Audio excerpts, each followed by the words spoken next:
अच्छा सर, इस तरह का जो है अभी घटनाएं देखने को मिल रही है प्राइवेट हॉस्पिटल में, जो पेशेंट को जब भर्ती कराने जाते हैं तो अकेले जाके भर्ती करा देते हैं। जब उसमें तो हम यही सारे लोगों को सलाह देते हैं कि पहले सरकारी अस्पताल को जरूर देख लें, क्या कि सरकारी अस्पतालों में भी अब सुविधा पहले से बहुत अधिक अच्छी हो गई है, डॉक्टर्स भी अच्छे हैं, हालांकि अभी कमी है लेकिन फिर भी कम से कम बाकी जो छोटे छोटे नर्सिंग होम या अस्पताल में जो डॉक्टर जिस स्तर के होते हैं उससे अच्छे डॉक्टर ही सरकारी अस्पताल में भी उपलब्ध रहते हैं।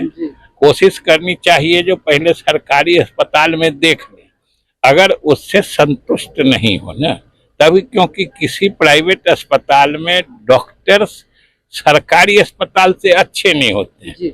सरकारी अस्पताल में भीड़ भाड़ होती है, कहे आम लोग गरीब लोग को कम पैसे में या मुफ्त इलाज होता है, इसलिए भीड़ भाड़ होती है और वहाँ वो लोग सुविधा देने के नाम पर अधिक पैसा लेते हैं। तो इस लोभ में और सुविधा के ख्याल से लोग चले जाते हैं या जिन भीड़ भाड़ का मुकाबला नहीं करना चाहते हैं, इसलिए वो लोग इसी का फायदा उठाते हैं।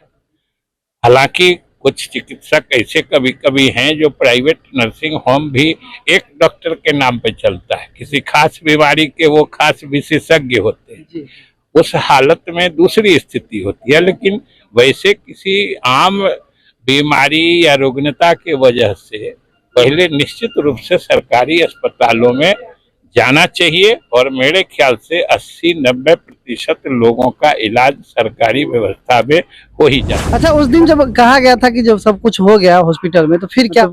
इसके बाद वो पुलिस प्रशासन को भी मैनेज कर लिया। अच्छा, बाउंसर भी आया? बाउंसर भी बहुत आया था, 25-30 आदमी से, और कह रहा था कि पैसा बिना जाने नहीं देंगे। मतलब एक हॉस्पिटल वाले को बाउंसर की क्या आवश्यकता? वहाँ सोना तो है नहीं जो कोई लूट लेगा। डॉक्टर साहब नहीं आए लेकिन 20-25 बाउंसर आए। मतलब आधे घंटे में जो बोला गया था कि डॉक्टर आ रहे मारुति नंदन, वो नहीं आया, बाउंसर आ गए। बाउंसर आ गए, गुंडा कह सकते, गुंडा उसको कहिए, वो बाउंसर आ गए और वही लाश रखे हुए थे, पैसा ले रहे थे।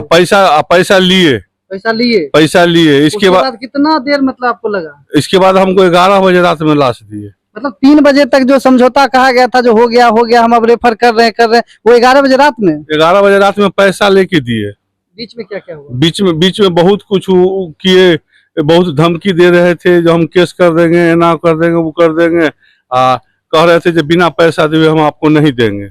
आईसीयू में जाने भी नहीं देते थे। आईसीयू में जाने, पेशेंट से मिलने नहीं देते थे।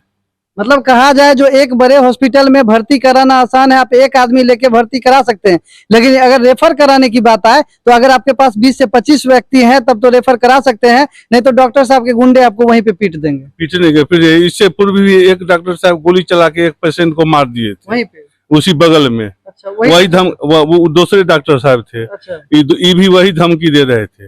वही धमकी दे रहे थे? हाँ, वही धमकी दे रहे थे। डॉक्टर मारुति नंदन और उनका भाई, दोनों। क्या नाम हुआ आपका? संजय कुमार से। अच्छा, वो पेशेंट का क्या हुआ? पेशेंट मर गए। हाँ, वो मरा ही, लाश 11 तारीख से रखे हुए थे। 11 तारीख से रखे हुए थे।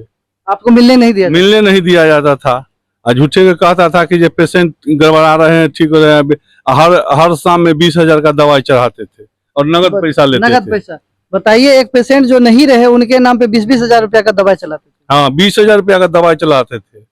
अच्छा, मंत्री जी का सहयोग मिला था? मंत्री जी का खूब सहयोग मिला था। उन्होंने वरीय पदाधिकारी को कहने पर ही वो लाश को रिकवरी किए थे। नहीं तो नहीं देने वाले थे। कौन से मंत्री थे?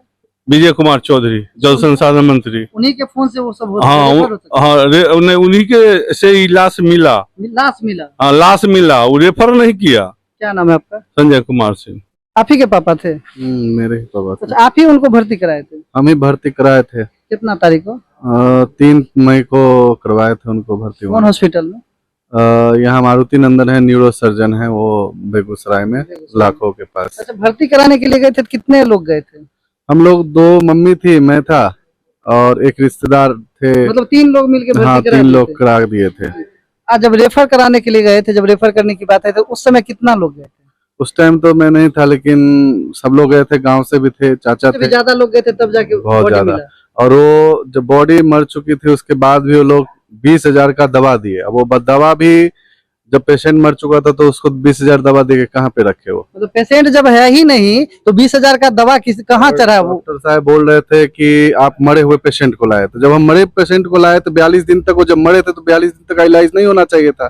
जब भी मैं उनसे पूछता था कि क्या इनका प्रोग्रेस है, अरे आप टेंशन मत लीजिए कि हो रहा है, सुधार हो रहा है, आप देख ही रहे हैं आप कैसा लाए थे। तो हमको विश्वास था कि हो जाएंगे ठीक, लेकिन धीरे धीरे वो बहुत बातें छुपाने लगे, उसके बाद ये सब घटना होने लगा। तो डॉक्टर साहब छिपाने भी लगे? हाँ, और डॉक्टर साहब रहते थे, बाकी उनका जो नर्स लोग था वही लोग देख कर ज्यादा करते थे।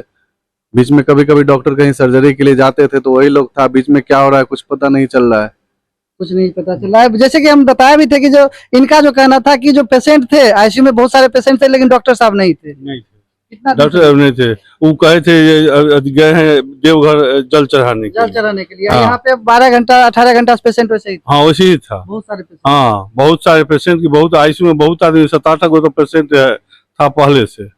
तो अगर आप बेगूसराय जा रहे हैं, नामी गिरामी डॉक्टर के यहाँ जा रहे हैं, तो भर्ती कराने में आप 2 आदमी 1 आदमी भी भर्ती करा सकते हैं। लेकिन अगर आपके पास 30 से 35 लोग नहीं हो, मंत्री जी का पैरवी नहीं हो, तो आप रेफर नहीं करा सकते, आपको बॉडी नहीं मिल सकता है। वो तो धन्य है विजय कुमार चौधरी जी जिनके फोन से आपको बॉडी भी मिल गया। जी सर, नहीं तो बॉडी भी नहीं देता। बॉडी भी नहीं देता। हाँ, इसके लिए हम लोग बहुत मेहनत किए तब जाकर बॉडी दिया। अच्छा, आप ही के वो हस्बैंड थे? हाँ जी सर। क्या हुआ था जैसे जब उनको भर्ती कराए थे तो क्या हुआ था? वो वहाँ से बेंगलोर से ला रहे थे ना एम्बुलेंस से, तो थोड़ा मतलब कमजोरी बुझाया उनको, तो सोचे जे 1-2 दिन यहाँ रखेंगे, उसके बाद वो ठीक हो जाएंगे तो ले जाएंगे अपना 1-2 घर। दिन? हाँ 1-2 दिन, ज्यादा के लिए नहीं। तो बोले जे इनको थोड़ा सीरियस है, जो 2-4 दिन रहना पड़ेगा, उसके बाद आप ले जाइएगा। ऐसे करते करते बराबर जब पूछते थे सर कैसा है बताइए, तो बोले कि जे ठीक है, आपका पेशेंट बहुत अच्छे हैं, आप चिंता मत कीजिए। उसके बाद मेरा बेटा जाने वाला था, पूछे जो सर क्या करें, पापा को छोड़ के हम कैसे जाएं? हम बोले नहीं आप जाइए, निश्चिंत से जाइए, यहाँ कोई दिक्कत नहीं है, आपके पापा ठीक हैं। डेली में पूछते थे, डॉक्टर साहब बुलाते थे ऊपर, तो पूछते थे सर कैसा है, तो उनको चूटी काट काट के ऐसे ऐसे पूरा देह फुला दिया और बोला कि अब चूटी काटेगा तो बोलबे करेंगे। बोले बाप रे बाप, माई माई माई इतना बोलते थे। तो देखिए आपका पेशेंट अच्छा है, यही करते थे। न उनको खाना खिलाने देते थे, हम बेंगलोर से लाए, रास्ता में भी बिस्किट उस्किट कुछ खिलाते, सेब तेब लाते थे। बोले जी गला उनका जाम हो गया, गला जाम हो गया। यहाँ उनको दाल का पानी, नारियल पानी, दूध यही देते थे। 1.5 महीना से उनको खाना पीना कुछ नहीं खिलाया। और जब पूछते थे बोलते थे हाँ आपका पेशेंट ठीक है, देखिए। थोड़ा कुर्सी पर बैठा देते, कभी बोलते बात कीजिए, बोलते थे ना, थोड़ा मुड़ी कभी हिलाते थे, कभी नहीं हिलाते थे, कुछ नहीं बोलते बोलते थे। भर्ती कराए थे तो जो स्थिति थी उस दिन, जिस दिन लफड़ा हुआ, जो 42 दिन के बाद जो लफड़ा हुआ और रेफर नहीं हो रहा था, तो उस दिन और पहले दिन की स्थिति दोनों में क्या संबंध थे? थोड़ा बहुत अलग था, थोड़ा बहुत अलग था। तो बोले डॉक्टर साहब जे आइए पेशेंट से बात कीजिए। बोले तो बोला जी कुछ खिला दीजिए, इनको खिलाइए। तो उनको थोड़ा सा दाल का पानी और खिचड़ी होता है ना, उसको मिक्सी में पीस के दाल जैसा बना के और उनको देते थे। हाँ देते थे, पाइप से पिलवाए वही नर्स लोग से। 2 नेपुल होता है ना सिरिंज वाला, उससे 2 नेपुल पिलाया। बोला अब इससे ज्यादा नहीं। तो हम उनको बोले जो थोड़ा मुंह से खिलाइए, मुंह चलना ही बंद कर दिए थे, तो वही चम्मच उनको सटाया गया। अच्छा, डॉक्टर साहब आपको धमका भी रहे थे, वीडियो में देखे जिसमें ऐसे ऐसे करके आपको धमका भी रहे थे? हाँ धमकाते थे। क्या बोलते थे? बोलते थे आपको बोले थे ना जो आप पेशेंट को आपका पेशेंट ठीक है। हम बोले सर देखिए आप हमको बार बार कहे जो पाइप डालेंगे तो आपका पेशेंट एकदम फिट हो जाएंगे। हम उनसे इतना तक के बोले जे सर पाइप डालने के बाद इनको कुछ दिक्कत नहीं ना? नहीं, एकदम फिट हो जाएंगे, फिट हो जाएंगे। वो नहीं रहे, वो नहीं रहे, फिट हो जाएंगे। 3 हमको 6-7 लाख रुपया वहाँ लग चुका है, और तो 5 लाख का बिल दिए। हाँ 3 बार ऑपरेशन? हाँ 3 बार ऑपरेशन किए। 3 बार ऑपरेशन किया, उनसे ठीक नहीं हुआ? ठीक नहीं हुआ, ठीक नहीं हुआ। एक बार यहाँ से लेके यहाँ तक के पाइप डाले, यहाँ भी पेट खोल दिए यहाँ से करके। उसके बाद फिर दोबारा में बताइए, एक बड़े हॉस्पिटल की कहानी हम आपको